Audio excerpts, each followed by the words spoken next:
مجھے یہ بات ایوان کے سامنے رکھتے ہوئے خوشی محسوس ہو رہی ہے کہ صوبائی محصولات میں خاطر خواہ اضافہ، وسائل کے مؤثر استعمال اور ایکسپینڈیچر ریشنلائزیشن کی پالیسی کے باعث ترقیاتی بجٹ کے لیے 752 ارب روپے مختص کیے جا رہے ہیں۔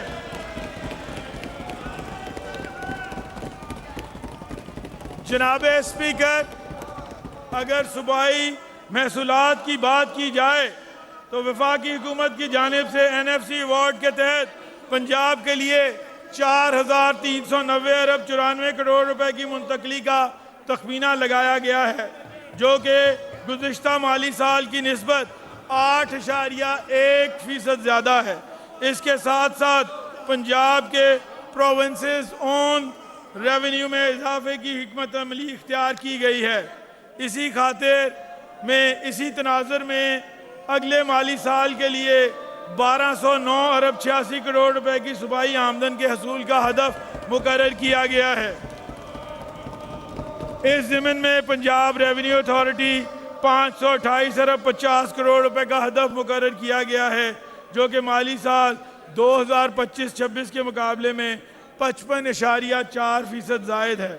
بورڈ آف ریونیو کا ٹیکس وصولی کا ہدف 86 ارب 19 کروڑ روپے مقرر کیا جا رہا ہے۔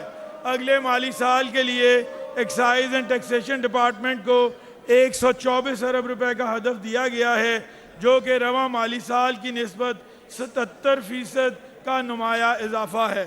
اسی طرح صوبائی نان ٹیکس محصولات میں کا تخمینہ 461 ارب 17 کروڑ روپے لگایا گیا ہے، جو کہ 2025-26 کی نسبت 52% زیادہ ہے۔ ان اہداف کے ذریعے صوبے کی مالی خود کفالت کو مزید مضبوط بنانے اور ترقیاتی ترجیحات کے لیے وسائل کی دستیابی یقینی بنانے میں مدد ملے گی۔ جناب اسپیکر، ہمیں اس حقیقت کا ادراک ہے کہ صوبائی محصولات میں خاطر خواہ اضافہ کیے بغیر ترجیحی شعبہ جات اور عوامی فلاح کے منصوبوں پر سرمایہ کاری ممکن نہیں۔ وزیر اعلیٰ پنجاب محترمہ مریم نواز شریف صاحبہ کی قیادت میں محکمہ خزانہ اور دیگر صوبائی محکمہ جات کی انتھک کوششوں کے بعد مالی سال 2025-26 کے آخر تک صوبائی محصولات کا ہدف 99% حاصل کیا جائے گا۔ مجموعی طور پر ٹیکس اور نان ٹیکس وسائل سے 828 ارب کے ہدف میں سے 820 ارب 16 کروڑ روپے حاصل کر لیے جائیں گے۔ اس میں پنجاب ریونیو اتھارٹی PRA کے ذریعے 340 ارب روپے کے ہدف کے مقابلے میں 370 ارب، ایکسائز اینڈ ٹیکسیشن ڈپارٹمنٹ کے 70 ارب کے ہدف کے مقابلے میں 77 ارب 22 کروڑ روپے کی وصولی متوقع ہے۔ میں اس موقع پر یہ وضاحت دینا ضروری سمجھتا ہوں کہ ہماری حکومت عوام پر ٹیکس کا بوجھ ڈالے بغیر ٹیکس بیس میں تاریخی اضافہ کر کے ٹیکس اور قوانین میں مثبت تبدیلیاں کر کے پنجاب کی تاریخ کا سب سے بڑا اون سورس ریونیو اکٹھا کیا ہے۔ میں اس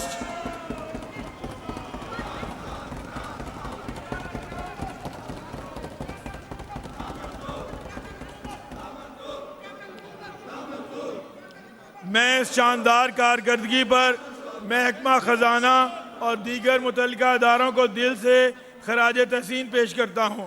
اسی طرح مالی سال 2026-27 میں فورن فنڈڈ پروگرام لونز کی مد میں 49 ارب 84 کروڑ روپے اور فورن پروجیکٹس لونز کی مد میں 140 ارب 6 کروڑ روپے کی وصولیاں ہوں گی۔ وفاقی حکومت اور IMF کے ساتھ طے شدہ مالیاتی فریم ورک کی پاسداری کے لیے ایسٹیمیٹڈ پروونشل سرپلس کی مد میں 910 ارب روپے بھی اس بجٹ میں شامل کیے گئے ہیں، جو کہ حکومت پنجاب کی قومی سوچ کی عملی نظیر ہے۔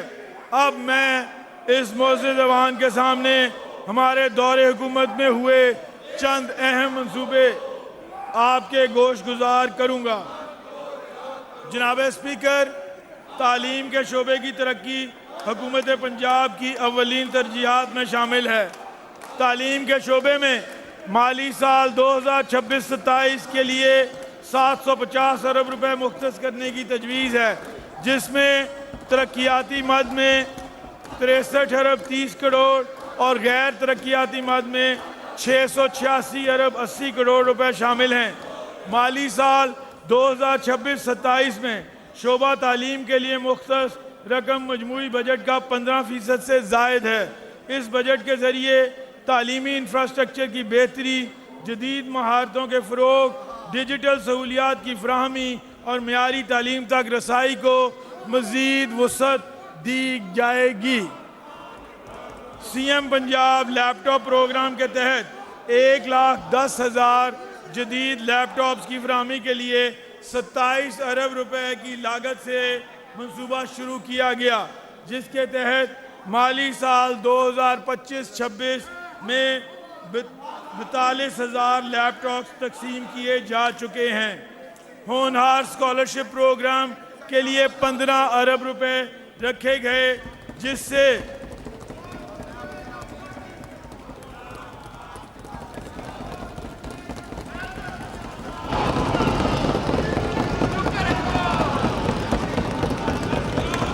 ہونہار اسکالرشپ پروگرام کے لیے 15 ارب روپے رکھے گئے، جس سے 1,08,000 طلبہ مستفید ہوئے۔ اسکول میلز پروگرام کے تحت پنجاب کے 13 اضلاع میں 7 ارب روپے کی لاگت سے 11,20,000 طلبہ کو غذائیت سے بھرپور دودھ فراہم کیا جا رہا ہے۔ یہ منصوبہ اس حقیقت کو مد نظر رکھتے ہوئے شروع کیا گیا کہ صوبے میں 44% بچے غذائیت کی کمی کا شکار تھے۔ آئندہ مالی سال میں اس پروگرام کے لیے 4 ارب روپے تجویز کیے گئے ہیں۔ اسی طرح پیما کے تحت اسکولوں میں additional class rooms, missing facilities, dangerous buildings کی بحالی کے لیے 40 ارب روپے سے پروگرام کا مالی سال 2025-26 میں آغاز کیا گیا۔ پنجاب بھر کے تمام اسکولوں اور ان میں مسنگ فیسلٹیز کی جدید ٹیکنالوجی کی مدد سے میپنگ کی جا رہی ہے۔